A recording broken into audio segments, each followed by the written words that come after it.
So we have asked several times for our listeners to give us some feedback, give us some contact, and some of you have actually been listening and actually contacting us. One of our more avid listeners made a request that we sing the Backstreet Boys song "I Want It That Way." Yeah, that's not gonna happen. Well, here's the thing about it is that it would be hilarious, and I agree wholeheartedly. If the three of us were like in three-part harmony on "I Want That," that would be fucking great. Here's the problem: that song in particular, I just cannot do. I can't sing that song because I will never get through that song without cracking up and like being done for the rest of the day. And the reason why is a very specific story about a specific person, which I can't tell over the air. Right. Because the way I feel about that person, I would be Right. being cruel, I'll be being unkind, and I don't like to do that. Right. Not a mean person. So I can't do that particular song, but I do think that we should consider maybe working something up for the people and showcasing our main talent, which is actually singing. We're actually a boy band. Did we get that Mike Payne? Did we get that thing up on Facebook? Asking The poll? The poll. Yeah, the poll. The My problem is the God, can you poll- get over this fucking poll yet? Yeah, the poll. The Oh poll my will be God. out there, but unfortunately, it doesn't do more than 2 options. Tell you So what, it's gonna have to be I'll between put you the and poll Ray. up on Twitter. Okay, I'll put it up on Twitter and see who. So that everyone, like, guys, just go ahead and pick Ben. Like, just to make him happy. Somebody Look. stroke Ben's ego. Just to make him happy, just go ahead and pick. It's gonna be the sexiest voice on the podcast. Go ahead and pick Ben because this is Ben Paul. You guys are ruining. You're really ruining this for me. Okay, having said that, we are Tattoo with Children. That's who you're listening to, Tattoo with Children. I am Flavor Ray in seat A, your host. Across from me is the Dread Pirate Benjamin in seat B. And across from both of us is our Chief Intelligence Officer, CIO No Pain. Guys, welcome to the podcast. How we doing, fellas? Good. Doing great. This is a great day because on the table here we have 3 bottles of Empathy wine. If you don't know anything about Empathy wine, that's Gary V's company's wine company, where he puts out, and this wine is it says Empathy on the label. Right. It's brilliant labeling because it's so simple and it just uses like little touches of his marketing that Right. you'll recognize if you follow his marketing. Yeah. And it's what kind of wine is it? You want to know? Is it a Merlot? Is it a Rosé? It's red, and that's all the information you're going to get out of this. It's a red wine. It's from Napa. It's 14.9% alcohol by volume and contains sulfites. That's all you got to know about it. So, yeah, I respect that. I respect Empathy Wines for acknowledging the fact that red wine is red, and that's what it tastes like. It tastes like red. All right, if it's a good wine, you'll like it. I wanna drink wine and taste wine the same way I taste candy. I want the red candy. Do you know why he did that? They did a study years ago. I was into wine back when I was really drinking heavily.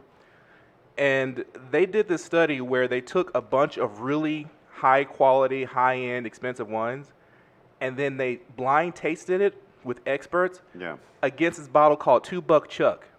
Now, Two Buck Chuck is this guy, he went and just took all the extra grapes that everybody rejected Mm-hmm. and squished that into a wine bottle, Mm-hmm. and he just sold it for $2. Yeah. And they compared the two, and nobody could tell the difference. Right. I mean, it was just like, it's just, if it's made well, it's made well. Right. Right. You can't tell the difference. It's completely and totally subjective. Yeah. Okay, but it really isn't. And one of the reasons that I bought this, okay, first of all, my love for Gary Vee knows no ends.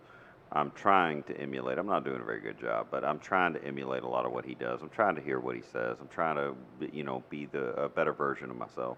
Right. But it has long bothered me that normal people can't drink wine.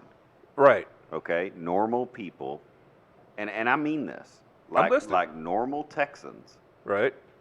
which I mean, that might not be normal, but normal people can't drink wine. You know, they hold their fucking glasses differently. They like swish it around and spit it out and do shit like that. Like if I'm putting it in my mouth, why am I spitting it out, bitch? Like that ain't street life. Like I don't know if Gary Vee ever got shit for that, but he should have. You know what I'm saying? Right. Like, I mean, how many? That's just hood rat. I don't know. So my thing is, normal people can't drink wine. Okay. But then years ago, Olive Garden introduced me to this thing. I said that called Chianti. Yes. Well, I didn't know what that was. So I was like, you know, internet, Favorite Wikipedia. wine of cannibals all over the world. Yeah. It was drinkable. Yeah. It was like, it wasn't too sweet. It wasn't too dry. I could drink it. Okay? And I'm just a normal guy. Like, I'm from Texas. I like sweet tea. Yeah. I don't like a whole lot of water. I like coffee. I like a little cream in my coffee. You know, I like to be able to drink my coffee. I don't want to have to wait like 45 minutes for it to cool down. Right. I don't want all this shit in it. But a teaspoon of sugar, a little cream, you know. Like, yeah. I want to drink it. So that was always my problem with wine is like you'd take a sip and you'd be like, oh God. Like I'm sorry, could you bring me something to wash this down with? Right. I feel like I should have worn my It's tie. like you poured in something astringent into your face and like, this is delicious. Like, really? Yeah, no, it's not. It's fucking not. And so This is good? This is what you want me to pay $21 for? And Okay. so when Gary Vee said, I want to make a wine for people, I didn't hear that. I heard, I want to make a wine for you. Right. And I was like, all right, see, I can get behind that because I like drinking things. But I don't like pretending to drink things. That's bullshit. Right, yeah. So I got on this wine list, and I probably maxed out a credit card I shouldn't have. You know, and I got I got a case of his Rosé, first batch. Okay, so that's a specific wine, Rosé. Right. Yeah, Rosé is a specific wine. And by the way, I don't drink Rosé, Yeah. but I wanted to sign up for it. And it was badass. Like it tasted good. It was, I would say, from my perspective, being a non-wine drinker, it was decent. You know the weird thing about that? Like, okay, this one's red. He has a rosé. It's like the only specific wine people drink nowadays. It used to be like people would drink Cabernet Sauv and they would drink, Shiraz and shit like that, Rieslings. People only drink either red, white, or rosé. Right. It's like they have entire holidays now. Right. Where festivals is just rosé. Right. I'm like, what the fuck is about rosé? I don't even like that shit. Well, I mean, I wanted to call it drinkable. rose, but then they put that little thing over the E. Right, just to make for dumb fucks. Right. You Well, know? but like when you write out Stephen Curtis Chapman's name, you got to put a little thing over the E. But I digress. So then 3 months later, the white comes. Yeah. And I'm like, I'm going to hate this shit, dude. I've never drank white. I hate white. I'm not a big fan. Right. Dude, that shit was way better than the rosé. It was drinkable. Now, was it sweet or was it dry? It was in between. Wow. Okay. So basically, the rosé, in most cases, it's not a pure wine, as you might call it. Right. It's not. Everything in there is red grapes, and everything in there is the green grapes. Right. They got right? to make it pink. They make a mixture of them. Yeah. Right. So I do have a question though for Ben. So you got this white. Do you have to drink your white wine chilled, or do you drink it at room temperature? I drink it at room temperature. Okay. Now when I go to a restaurant and they bring it to me chilled, like I'm not offended by that, but I don't ask for it chilled. Right. So I like my wife and some of our friends, when we drink wine, it's almost like, oh, the white's not chilled. Well, I guess I'm gonna throw some ice in it. See, that's what I'm talking about, though. That's snobbery. Right. When you're from Texas, iced tea means tea in a pitcher. It does not mean it has been iced. It does not mean it has ice in it.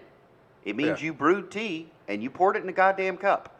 Because I don't know if it's going to be 50 degrees today or 110. I don't know if it's going to be snowing or if we're going to have earthquakes. It's Texas. There's no way to know. So this is a iced very tea- unique thing he's talking about right So now. If you iced say tea- tea in Texas, period, tea, Right. right, it is not hot. No. And whether that's room No, temperature right. No, or, no, or yeah, it's not iced, hot. it's just not hot. Right. If Yeah. you want hot tea, Right. you have to say hot tea. Yeah, but if somebody goes over to the back of their truck, pulls out a jug, and says, "Hey, this is iced tea," even though it's been in the back of their truck for 100 years, I'm drinking it. It's I literally understand 70 to 80 degrees. Right, I understand exactly what they mean. Yeah. And that's my problem with wine. And this is why I think Empathy Wines has a way of bringing wine to ordinary people. Because I don't think of it as, oh, well, I have to drink it this way and I have to hold my glass this way. The way I think about it is, this is a wine for people. You chill it, fine. Not chilled, fine. I think about it the way a Texan does. Like, hey, do we still have that bottle of Empathy White? Because if you do, I want some. Well, I don't have any cups right now. That's fine. Put it in a bowl. I don't give a shit. Just give me the Put bottle. it in a vase. I really think that snobbery you're talking about comes from the inherent lack of drinkability of wine. Like it's not the lack of drinkability, but it doesn't taste good just on a regular palate. Like See? you have to get used Right. to it. It Yes. doesn't taste good. Right. And then after so you like do 9 things to make it taste better. Right. They're like, hey, eat this cheese with it. Exactly, I'm like, hey, yes. Don't fucking tell me what to do. Well, I mean, but we do the same thing with coffee. We're just not as snobby about it. Most of us, right? Right. Like mean- you were saying, right? Most people that you say coffee, Right. right? If you drink straight coffee black, Right, right. No one's gonna care unless they're being a snob about it, and it's Right. actually a separate whole category. Right. Of these are coffee snobs who have to drink their coffee black. Right. I never made fun of coffee people. snobbery is coffee snobbery is probably the worst kind of snobbery in my opinion. I never made. I made a point to never make fun of people who drink white mocha. Like, Yeah. that's fine. They like their chocolate white. Right. Jesus doesn't like that, but I'm not here to tell you what Jesus like and doesn't like. You Said, know? Okay. Oh, you want a cup of sugar with some caffeine? I can do Right, that. right, yeah, like- there was no problem. Yeah, like Jesus likes his coffee dark. I Like really that- enjoyed. Actually, when we worked at the coffee shop, I really enjoyed helping people sweeten their drinks or Yeah. like get it exactly the way they want Yeah. to. It's like say, oh, it's like they would take a drink and it'd be like a little bit, just see in their eyes, like Right, right. like no, hold on, let me get a couple more pumps in there. That's all right. It's Right. all good. Don't be afraid Right. of the coffee snobs because that's what they're afraid of. They're afraid Right. of going to judge them for their coffee, They're right? they're afraid of someone's opinion, and the Because crazy. everyone who opens a coffee shop, if they run a coffee shop, it's automatically assumed that you are a coffee are a snob. Right. No, I'm a Texan, which Yeah. means when I drink coffee, I drink it however you got it. People are like, hey, how do you take your coffee? However you're making it. Right. Well, I'm making it in the toilet. Sounds great to me. All right. So there's that from a previous episode. There's that Southern hospitality is Right. you give someone a drink, Right. right? But the guest in response to that Yeah. isn't a dick. Right. You- Exactly. You, Yes. take it how it's served. Yes, exactly. And you accept it. Yes, 100%. It's So- sort of a social contract in that way. So if I go back to the white, the answer to your question is it wasn't sweet to me, but it wasn't dry. yeah, It was drinkable. it was very drinkable. And I got, I got a whole case of that white, but I'd given it 11 bottles away and took 1 bottle for myself. Yeah, that makes sense. I was very upset that I didn't have any more. Because I actually, for the first time in my life, I wanted more. Wanted to drink some more wine. And this is not a thing I do. This is, by the way, Empathy Wines has paid me nothing. Yes. Oh, yeah. Let's go ahead and just claim that right now. Gary V, Loudhouse CrossFit, and anybody else we talk about on here hasn't paid us a dime. Yeah, we don't no. take And- money to do that. May not even know that we're doing it. Right. Like, this is literally just a conversation that we have all the time anyway. Right. So I'm promoting the hell out of this. Why? Because I Because- paid them. Yes. Because I make they make a fucking great product and they're fucking good people and it makes me happy. Yeah. So now I have this bottle of red. Like and it's fucking incredible. And I Yeah. haven't tried it yet. So it might taste like ass. I might come back on the next podcast and be like, "Hey, fuck Gary V, fuck his wine." Right? But I'm just telling you from my experience with the white, that's not going to happen. We could just crack it open right now and tell you in the next segment whether or not it's good. I've got 3 balls sitting here in front of me. I can't drink any of it. Yeah. I won't have an opinion, but he does bring up a good point. It's just a goddamn corkscrew away from answering that question for the listeners. All right. Well, let's take 5. All right, we'll take a quick break here, maybe a wine break. I don't know. We'll see.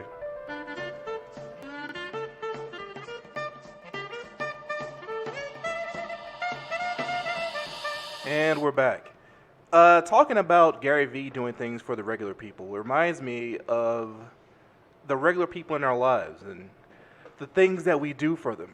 And it sort of puts me in a different frame of mind because it occurs to me that, speaking of Southern hospitality, thinking of the social contract, we have a tendency in our lives to have little things that happen to us during the day outside of our homes, like traffic jams or a bad day at work, somebody's treating you a different way than you feel like you should be treated, and you don't say anything to those people. You don't yell at them or call them out on it or argue with them, but it doesn't go away. And so you go home, and then something very innocuous happens, and it all comes out at once. And it's like you're yelling at your kids, you're yelling at your wife, you're yelling at your husband. And I think that's a bad tendency that we have of only fighting the people that are close to us. Like we'll only argue and fight with people that love us the most. I understand part of that is the social contract. It's the hospitality. You don't want to treat strangers badly. Right. But also, why on earth would you save up all of your vitriol for the people that care about you instead of the people that don't? Right. It feels a little backwards, doesn't it? This is absolutely 100% my wife's biggest complaint about me. As a matter of fact, she'll tell me all the time. She goes, I know you work hard and you do a lot of things to keep us rolling, keep us going here as a family. Right. But I feel like you give other people the best of you and we get the worst. Yeah. Yeah. I mean, I don't think that's necessarily true that people get, like, in other words, I don't think that you're giving more effort to the outside than you do on the inside. I just think that all of your efforts on the outside tend to produce a stress that is internalized, and it has to come out someplace. Right. And the place that it comes out the fastest is at home, because now now I have to de-stress. But you can't, but everybody goes through it, right? Your kids went through it. You can't de-stress in my situation when you have, 2 under 5 and everyone's got to eat and get to bed and, so yeah, it all comes out. But 2-year-olds and 5-year-olds and 7-year-olds, 10-year-olds, 12-year-olds, 13, 15, 17, they all have stress too. Right. Like, it builds up on them the same way it builds up on us. Like, we look back on it, it's like, well, that's not such a big deal, but it was back then, if you recall. Right. Well, but this gets into why, again, I want to know about the social contract, because I feel like that came in the handbook I didn't get. Right. I totally agree that I do it, by the way. Yes. I understand the concept, and yes, I'm guilty of it also. But what I want to know is, when did we decide that was a thing we were going to do? When did we decide that, okay, and this is something I deal with, like at the coffee shop with employees, or at Black Spot with the artists, or pretty much anywhere I go. When did we decide that we were going to give more special treatment to the people that don't pay our bills, the people that aren't our children, the people that love us? Why did we decide that we were going to give that? Because what I don't understand, and I say it all the time, and it may feel fairly bad, but people say, well, it doesn't respect my mom and dad. Are your mom and dad paying your bills? Well, no. Right. Well, then why do you give a fuck? Yeah. Like, yeah, exactly. like respect is not, respect, honoring your mother and father, that is not the same thing as caring what they think about your tattoos or about your wine choice or about, and so when, when did we start being so nice to that guy on the street that literally drove his truck through a red light? Right. Like, fuck that guy. Like he doesn't, you don't owe him anything. But the people back home, you owe them a lot, man. They put up with your shit all the time. Right. I mean, and that's the like a lot of the times we get into this mindset where, and I think to answer your question, I don't think it was a thing in the social contract that said this is what we do. I think this is what happens when we start working every day, all day, and then we come home and we haven't seen our family, and so we don't know what their work is. We don't know what they've done all day. We don't know what your wife did. We don't know what your husband did. We don't know what your kids did.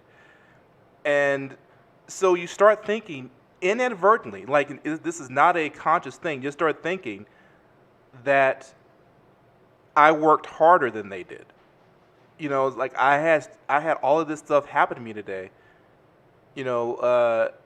And they seem relaxed. How can they be relaxed? They worked hard as I did, then they would not be relaxed. And so it's a thing that just pops out. We start to feel resentful because like I'm doing this for them. I'm doing this for them. I'm doing this for them. It's like no, you should be doing it for you. A, Yeah. and B, they did shit today too. Like you were not the only one working. Well, I love, and you mentioned Gary Vee in the start of this. I love what he did today. A couple of weeks ago, he posted a photo upside down. Today, what he did was he took a widescreen photo and put words across it. Okay? But then he chopped it into two, so you have to actually swipe over to see the rest of the picture. Okay. And it's basically how can you care about other people's opinions when you can't see the whole picture? All right. Now, the fascinating thing about this is that you're connected into the universe. You hadn't seen that post yet. No, I hadn't seen it at all. So, and you're thinking about this, and this is the thing I love about Gary, is that he always does this. Like, we'll be having a conversation, and then afterwards we'll jump online, see what's going on, and Gary Vee's posting about the very conversation we just had. It's remarkable how often that happens. And the reality is, it's because the reason you can pop off at your people at home, or I can and do it, is we didn't take a moment to consider their perspective. Right. We just walked in, and the wife is watching Downton Abbey. Yeah. And we're like, well, man, I'd like to be here doing that. Right. We didn't see the 12 loads of laundry, the 2 baked ziti that didn't work out before she got to the one that did work out, the so on and so forth. Yeah. We just see this nice view of her sitting on the couch, and all of a sudden it's like, well, fuck that. And that's all we've seen. Right. That's all we've seen in her all day. It's all I've seen you do today is sit on the couch watch Downton Abbey. Right. Well, of course, because you came in at the end. Right. And it's not that you were wrong. You were out doing your thing. She was at home doing her thing, or wherever she was doing her thing. Right. It's like, if we just take a minute, like it's not, but I'm also want to say that stress that you had today build up, like let it out on the motherfuckers that deserve it. Like dude, like people are like, I'm not saying go out and shoot people. Right. But if a person cuts you off in line Right. at the bank, say, hey, motherfucker, I was here. Right. You know what I mean? Just go ahead and say it. Right. Like, that's not nice. That wasn't cool what you did. Now, yeah, like you'll feel nervous for a second, your stomach will hurt for a moment, but when that confrontation's over, you'll feel better. The stress is gone.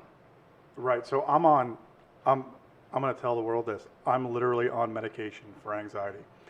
And the difference between me before getting on that medication and me being on this medication is almost insane.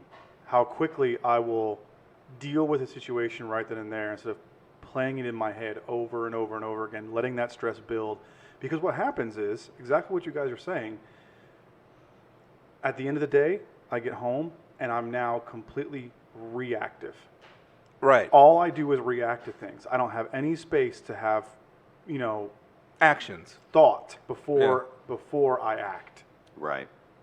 And that is the difficult part for me. And I would, getting over anxiety, period, is the number one way for me to solve a problem like that.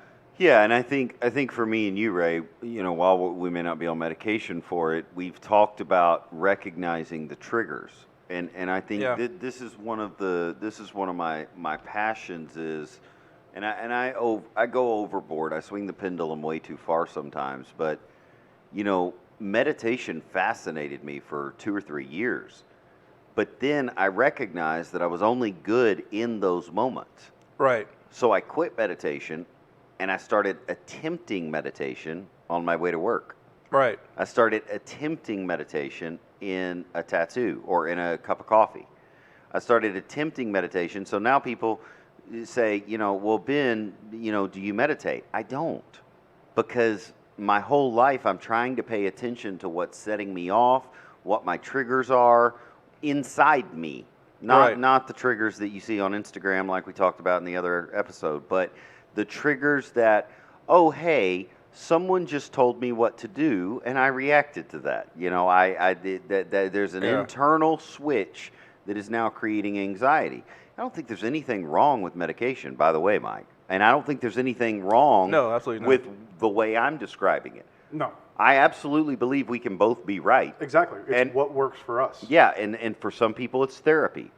Right. For some people it's quitting their job and becoming a stay-at-home dad, mom.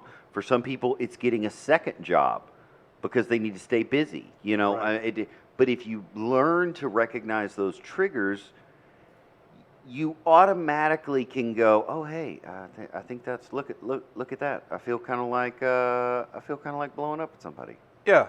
We have to have like some perspective on how much self-reflection. I tend to do it kind of naturally, but I've been witness to a world where I don't feel like that happens as often as it should. People who reflect upon their own actions and days and things like that. Do you think that has any no, that doesn't factors happen hardly any. Yeah. Like I think there's almost a literal blockade set up by our society to keep you from knowing too much about how you work internally.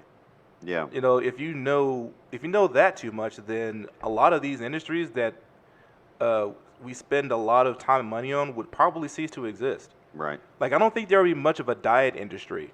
Well, if there was right, a lot if there of was self-reflection. Yeah. Yeah, and then to add to your point, if the next thing we do after self-reflection, and this is possibly the biggest mistake I made in my life for years. So I reflect, I discover something about myself, and I go talk about it to 3 or 4 people. Right. Yeah. And what do? They shoot you right in the goddamn kneecap. Yeah. All of a sudden you're limping around, because you learned something about yourself. You were excited. So as a human, it's natural to want to create then or to communicate. Right. And you want to share with the group. We're social animals, and it's like, okay, guys, I just saw a lighthouse. Look at it over here. Right. And then the first thing that somebody says is, oh, that lighthouse is wrong. Right. It's on the wrong side. Right. And that keeps those industries going rather than us having a perspective or an awareness. An awareness is a better word. An awareness that what someone is sharing with us is from a different, unique perspective. Right. It's this isn't, he's not talking about me right now. Right.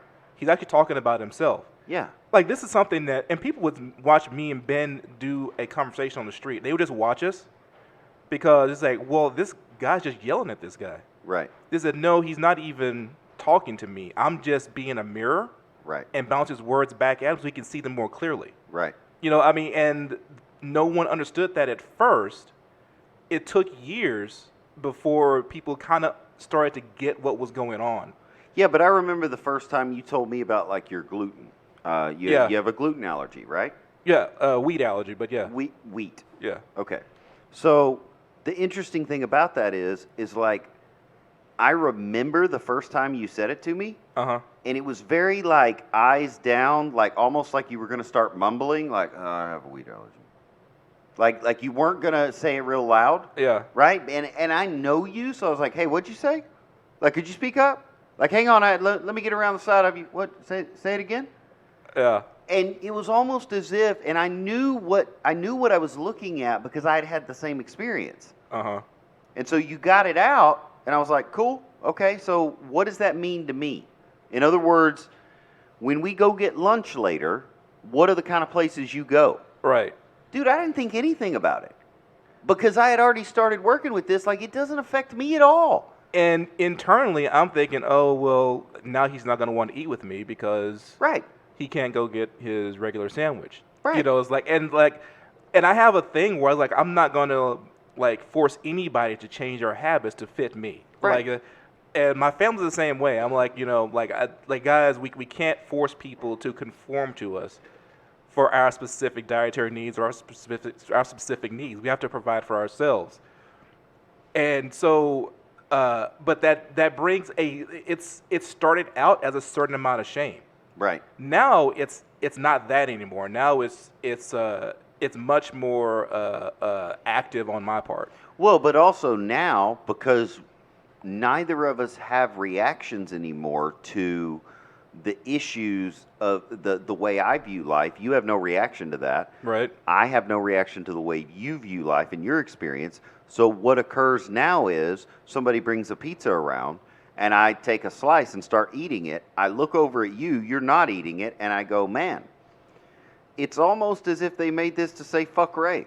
Right. And like, I'm still eating it. And I'm not being a dick to you. No, you're I'm not. just pointing out the elephant in the room that this is literally a heart attack for you or the worst allergic reaction of your life. Right. Like it's literally this is a fuck or for people eating oranges. Right. It's like are you trying to kill my friend over here? Right. With your fucking oranges? Right. It's And like what? It's like, well, calm down, guys. I'm fine. and you may know that my life would be better without pizza. But you've known me long enough to know also it has to be a specific time and place that you enter that. Because Right. if you enter it at this moment, I'm going to eat 11 more slices just to fuck with you. Right. Because you told me not to. All right. I can't sit here and the only way to get Ben to do something that you want him to do is to pick the right moment and tell him to do the exact opposite. Absolutely. If it was like, just wait till he's hungry again and be like, you know what you ought to do right now? Eat a whole fucking pizza. Right, I won't eat for 2 days. He's like, man, I ain't doing that shit, and walk Right. off. Yeah, like, don't tell me what to fucking do. And then you're just like, sit there Ben, and go, got him. You're like, Ben, I know you. I love you, man. Like we're friends. I mean, like, then why are you telling me what to do? For years, I tried to get Ben to drink water. I was trying to just drink water, Ben. And I'm like, you're out there laughing, think I'm joking. I'm talking 5 years. I'm pushing bottled water on Ben, and Ben is like, Yeah. no. Yeah. I'll drink soda, I'll drink coffee, I'll drink alcohol. I'm never drinking water. That's true. And finally, I stopped. I just stopped pushing water. Right. Like, we're going to get coffee. Hey, Ben, do you need me to go get you a beer? Whatever it was, Right, I said, right, I'm going right. to get it for you. Like 2 months later, nothing but water. Yeah, no, I drink more water today than I ever thought I would be possibly. And the worst part of it is for me is I hate water so fucking much. Yeah. I just abhor the shit. It has no flavor. It's like a texture of like, it's just awful. It's just, I don't understand. It tastes like the inside of your mouth. Right. And so like I'm drinking it and I'm like, well, this is pointless. I find it just terribly apropos that the man who thinks about licking hands also can't stand the taste of water. Yeah, no, not at all. Yeah, I mean, I don't know. Is it, I think the two are linked. Yeah. Because I think he's thinking about, like, what am I ingesting all the time? It's like, what am I taking into my body? Yeah, through every way. So I was hanging out with my friend Frankie, who's 19 months old, and my daughter Megan, who's 19 years old. Right. And the three of us were hanging out, and it was pretty fascinating because, Frankie likes things that are on her level. Right. So, for instance, rocks are a big deal right now. So I'm out there with my daughter and Frankie and me. Uh-huh. Okay, and Frankie goes and she picks up a rock, she puts it in her mouth. Uh-huh. Well, I like seeing different perspectives on life, so I go pick up a rock and I also put it in my mouth. Uh-huh. My daughter turns back around from her cell phone and goes, "No, Frankie, you can't put the rock in your mouth." So very quietly, I take the rock out of my mouth, put it in my back pocket so my daughter doesn't see that I also was doing And so she starts explaining to the 19-month-old, hey, you can't put this dirty shit in your face. Right. You know? And I'm just like, I don't think you're right. I really think that rock tasted very interesting. I did not expect it to taste like. Like, I think Roseanne Barr had that same conversation with her kids at one time. They're like, "Hey, Mom, don't eat bugs." And she's like, "Why not? They're delicious." Yeah, just to let a little bit about how bed mind works.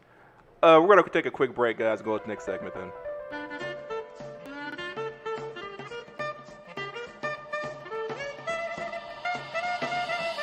All right, Ben, you mentioned one of the coolest people in existence just a little bit ago, which is your daughter, Megan. Megan is 19 years old, and I've known her for a long time, and she's just getting stronger and stronger every year that I've known her. And this last year, she started her own business. Yeah. And she's 19 years old, okay? Like, I was 30-something before I started in my own business, and she's done it in 19, and she is very good at it, and she's very, very dedicated to it. Why don't you tell us about that, Ben? It's pretty fascinating because I had not actually used it until last week. So her business. Mm-hmm. So she reads tarot. I did not grow up around tarot. Tarot was the occult, the spirit world, Right. The world, the flesh, and the devil, all Dark, that shit. dark magic. Right. Exactly. Dark-sided people. I'm not sure when she got into it, but it was probably more than a year ago, and she just kind of started doing it on the side, kind of how tattoos started for me. Mm-hmm. And she kind of built and built and built, and then finally was like, hey, I really want to do this. I'm going to do it. And I was like, cool, okay, I'll support you how I can. And I had not used it until the kickoff party for Wildwood Revival. So that was last week. So last week I was having a lot of negative emotions, negative experience, and I was I was feeling some type of way, and it wasn't good, and so I actually texted her and said, hey, are you free? So I'm in Georgia, she's in Lufkin. She said, yeah, what's up? I said, I need you to read my cards, because I believe in what she does, because it's really. It's more human than it is spiritual. Yeah. And the word spiritual is thrown around now, like this pen's spiritual, like that tree's spiritual, your mom's spiritual, like, yeah. So it's more human, and I trust her, and so I was like, hey, I want you to do this for me. So she pulls out a deck, calls me on the phone, and we go through my cards. She said, okay, like, do you have this thing fixed in your mind? Are you, okay, we're going to draw this, I'm going to shuffle. So she's got her intention, I've got my intention. She's explaining how to do it because I don't really know. And she just rattles off, like, straight up, exactly. I didn't tell her anything about the situation. Right. Okay? And she just goes down the list, like, bam, 1, bam, 2, bam, 3, bam, 4. And she's like, okay, is that? And I'm like, well, there's still one part I'm not clear about. And she's like, well, I haven't finished 5, 6, 7. And on 7, she hit me right in the solar plexus. Right. And I was like, okay, that's weird. That's all I needed. Thank you. And she's like, are you good, Dad? And I was like, Megan, I'm more proud in this moment than I've ever been. Like, you actually solved a pretty big problem I have here. And in a 15-minute phone call, right, I now know my next 3 action steps and how to start tomorrow. That's incredible. And we crushed it straight off the bat. That's incredible. And she's 19 years old. I'm 40. How's that supposed to work? I mean, well, I think it works well because, like, I guess you'd have to know Megan. Like, I don't cotton to tarot per se. Like, I've never really been into that particular side of spirituality, but I believe wholeheartedly in Megan Harbuck. Like, I've watched her for so long. I know for a fact that she doesn't do anything that isn't 100% her. And Megan does magic anyway. Right. So putting magic into a deck of cards just seems natural to me for her. Right. So I have no doubt in my mind that everything that she said was accurate, partially because she knows you so well. Right. But partially because she's just her. Yeah. And so, like, well, I talked to her a little bit about tarot the other day. Like, I don't think that what Ben just described, calling her on the phone and getting a complete reading, would actually work every time. Right. I think that she needs to know a person Right. before she can do something that outrageous. Right.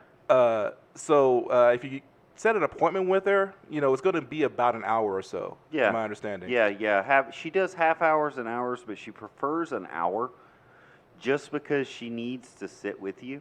And I think you're right. I think the phone worked because it was me and her. And so I didn't really have to tell her what I was going through. She could hear in my voice that there was a lot of anxiety, and if she just met you, she might need. But that's an interesting. You said something in there that reminded me. I think that's why I said human, because sometimes people get weird about going to therapy. Yeah. Or they get weird about going to church. Right. Or they get weird about getting a tattoo. But with this, it's really just one person talking to another person, but there's something else to look at. Yeah. There are cards. She's not talking to. She's not. There's no. She's not like. She could, I suppose, get a crystal ball out. But, right. But She's that. or like take out a notepad and scribble behind it. Right. Right.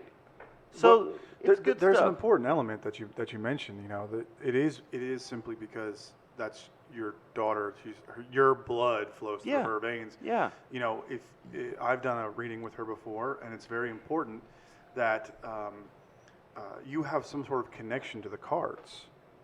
In order for them to come out with something that's relevant to you. Okay. And so, because of your connection with her, it's a lot easier to do that kind of thing over the phone. But there are ways to garner that connection from a remote standpoint. And she does video. She does video based ones as well. Right. So if you guys are interested, check out Full Moon Children. Ray, I appreciate the shout out. That's mostly where she's at. I think she's also at Slowpoke Megan. But and that's like her IG Slowpoke Megan is just a good follow anyway. It has like whether you believe in tarot or whatever, she's just a good follow on Instagram. Because she's so genuine, right? And she's an incredibly cute person anyway. And so you just love to watch what she's doing for the day. Yeah, straight up. And that's for her tarot business. It's Full.Moon Children. Okay. What about you, Mike? So this week's actually been kind of crazy for me, but I am really, really extraordinarily happy for a good friend of mine, Brandon Ramos, out in North Carolina. Brandon, North Kakalaka. Yeah, Brandon's been working with me on a lot of the software stuff I do. He's a programmer, and we've been working together since about January of this year. And most recently, we've had a slowdown in projects. So he asked me for some help in August, and we kind of went through this professional development program I've been building and working on to help him find some employment. And I can say that yesterday he sent me a text, and I finally got to call him in the afternoon. He starts his new job Monday. So that's great. 42 days looking for a job, and he's got one pinned down, pretty much exactly what he wants. So congratulations. And you can find him and follow him because he's actually a really good source just to be able to talk to. He doesn't post a lot, but you know what? He has got life stories and is a really good guy, can help you solve any problems. On IG at Raoul Duke. 2255, I believe, and that's RAOULDUKE. Okay. Now he followed. You gave advice, but this is also something that you do for other people, right? That is correct. So yes. Yeah, it's your company's called Pain Points, also on IG. Well, and this follows up the episode you and I were talking about, just the ups and downs of the last 40 years. And it's interesting that you said he got a job in 42 days. 42 days. Like, that's wild, man. That's crazy. Like, back in, I want to say 2008, 2009, I mean, I had work with, like, a painting crew and, like, at Starbucks. But, like, I looked for a job for 8 months. Yeah. Like, 42 days is it's just barely over a month. I remember, years ago, I would look for work solidly for 10 months. Yeah. in Virginia. Like Yeah. I was, just, and it wasn't like my job was searching for a job, and there was nothing we had there for almost a fucking solid year. Yeah. And so to be able to get him a job in just over a month, that speaks a lot to your skill set and the efficiency of your method. Well, I appreciate that. I really do. It's been difficult. I'm really excited the fact that he, within 2.5 weeks he was getting really good responses, and so it's not a matter of, for most people out there who are struggling with something like that, it is a matter of getting through your brain the idea that looking for a job is a job, and if you treat it that way, the response will come so much quicker. But what a lot of people get caught up in is, when you take on a job, you have people there to tell you, okay, this is what I need you to do. This is how you need to do it, right? You get trained, and that's part of your training for a new job. Well, so many people have so much difficulty because they don't have anyone to train them in how to look for a job. Okay. Right. And that's what I'm doing, is I'm just training them in how to look for a job in their field. Okay. I hear you. I like that. I like that.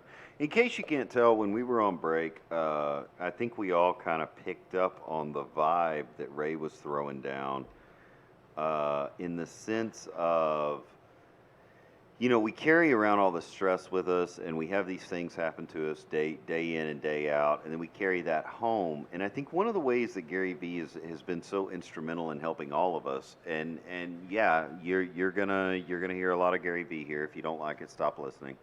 But I think one of the ways that he's helped us is he has been consistent since I've started listening to him, that gratitude Yes. is such a way to de-stress Yes. and to change your perspective. I think Gary would say it's more of a life perspective change, but for me it de-stresses me.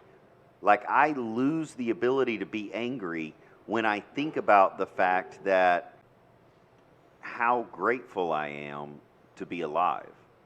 How grateful I am to have Flavor Ray in my life, to have CIO No Pain in my life, to have Loud House CrossFit, to have Standpipe Coffee, to have all these people. And I think sometimes when we shout out, people get the impression like, oh, okay, so they're trying to make an advertising show.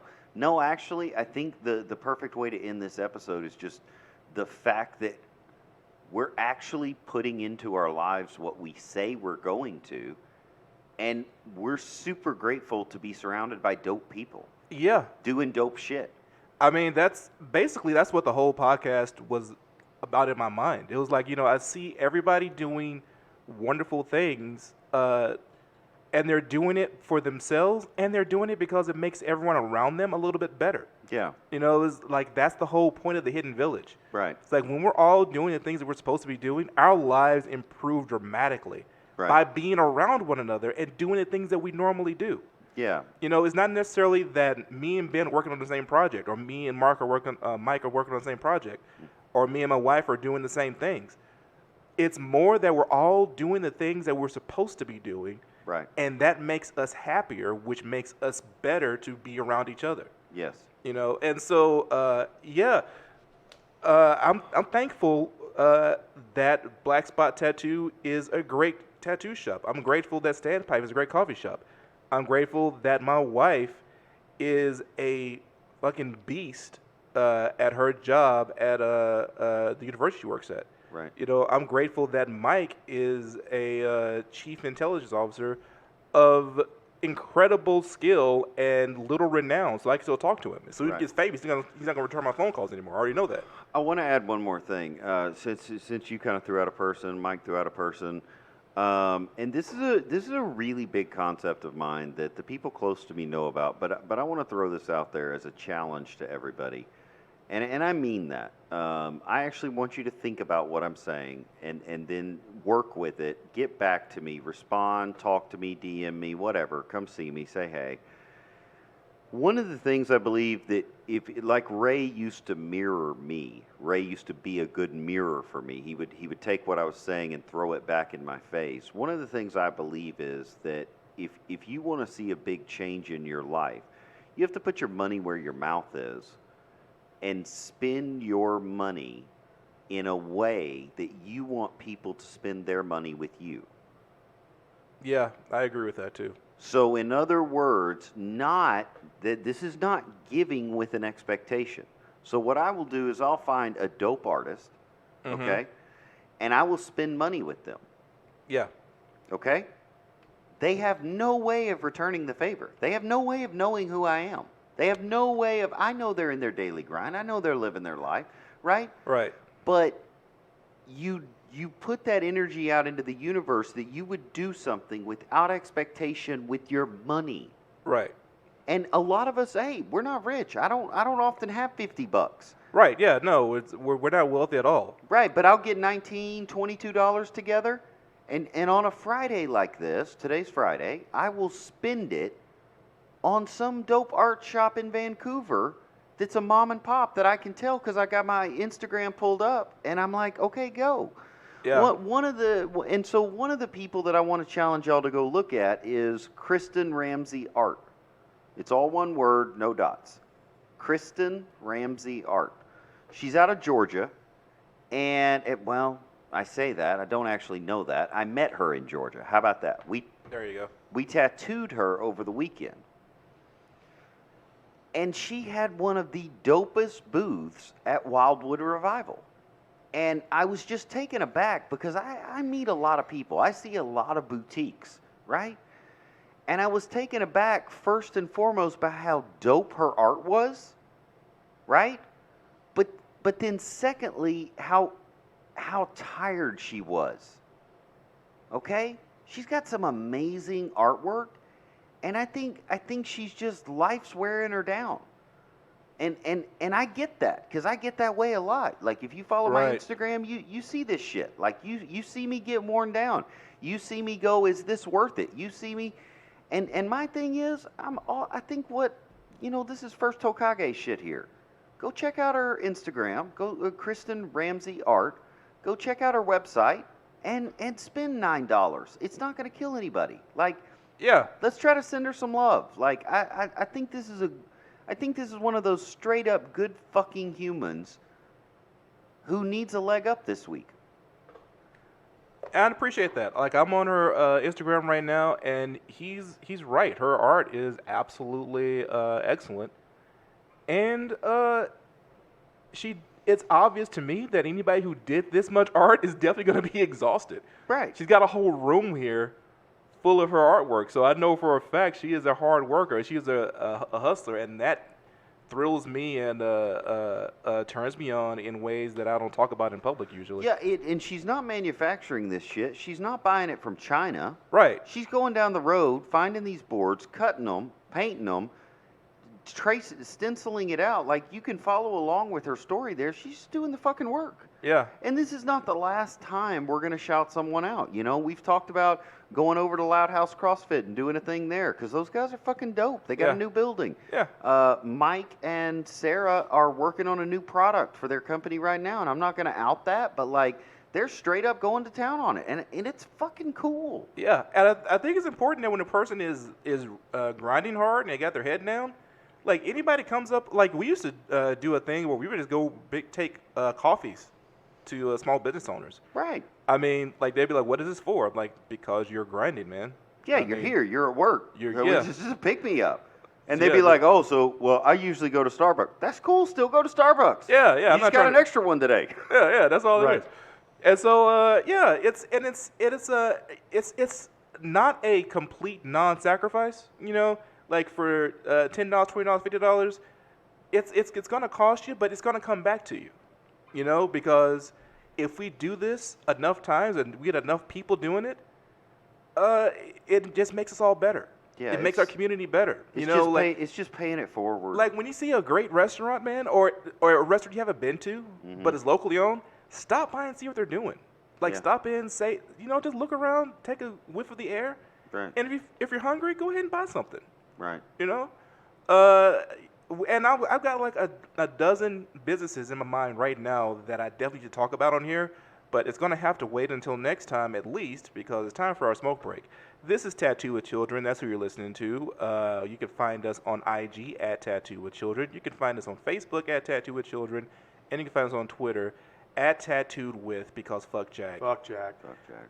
And you can find me, Flavor Ray, at Instagram at Madara Shadow, and on Twitter at Hunter Vanguard. It's Hunter Vanguard, one word. You can find Ben at Black Crow Brother on Instagram and at Black Spot Tattoo Company, also on Instagram. And you can find Mike Payne at CIO Payne on Instagram. That's the show, guys, and I love you. Doesn't matter if you're Cooler, hotter than the cortisol, president, a loser box. doesn't matter if you're Cooler, hotter than the cortisol, president, a loser box.